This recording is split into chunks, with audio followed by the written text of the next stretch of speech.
What's up? I'm Boots Riley. I'm happy to finally be up in here. Usman Simbene. And I haven't seen any of these films, but what I have seen, it's Black Girl. My mother took me to see this maybe when I was 10.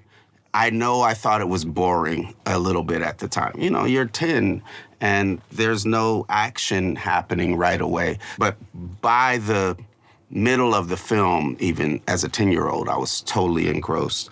Melvin Van Peebles.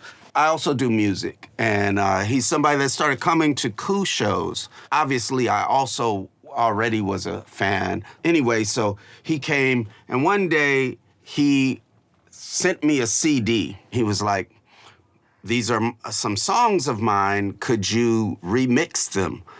And I listened to it, and it was perfect. It sounded old school, sounded like something he would have done in the 70s. And I was like, why would I want to remix? Nobody should touch this. Hung up the phone with him.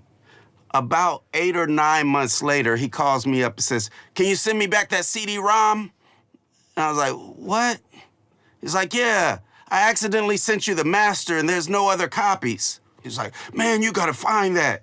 I hope that he found another copy of it because I didn't find it and I didn't talk to him since then. And he was a good guy.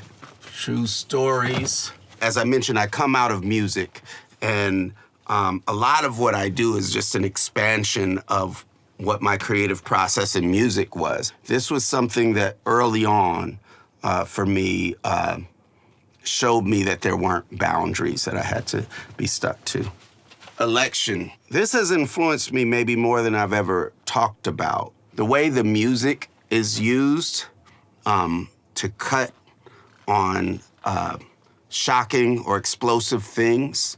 The wah, you know, the twists and turns, the characters that are slightly larger than life, mixed with people that he cast in here that were non-actors. I'm gonna get this, Hero.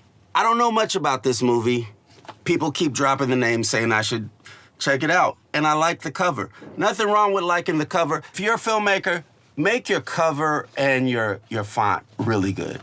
Come on now, we gotta do The Princess Bride. Let me say this, it's got two of the most stand-up actors you could have in a film. Wallace Shawn and Mandy Patinkin. These are two, you gotta check out the shit that they say. In Wally Shawn's case, the stuff that he writes. I don't wanna put labels on them, but they're comrades of mine, whether I've only met them a couple times or not. And they're in this movie, which is one of the greatest movies on earth, the Qatsi trilogy. Let me tell you a little secret. Pitch a movie to a studio, play the Koyaanisqatsi score behind you while you're pitching them your movie, sold. Little trick I'm giving to you. I'm doing it so I don't do it again. Almodóvar, I love all of his movies. I love All About My Mother. There's a purposeful artificiality to things that feels really true. It feels the way you wish you expressed yourself. Well, do you have women on the verge of a nervous breakdown? Yeah, we do. You can see by the cover what I'm talking about. This pops out at you. It pops out of your life. It says something. It magnifies things. Hopefully, your life is as fun but not as terrible as the things that happen in Almodóvar movies.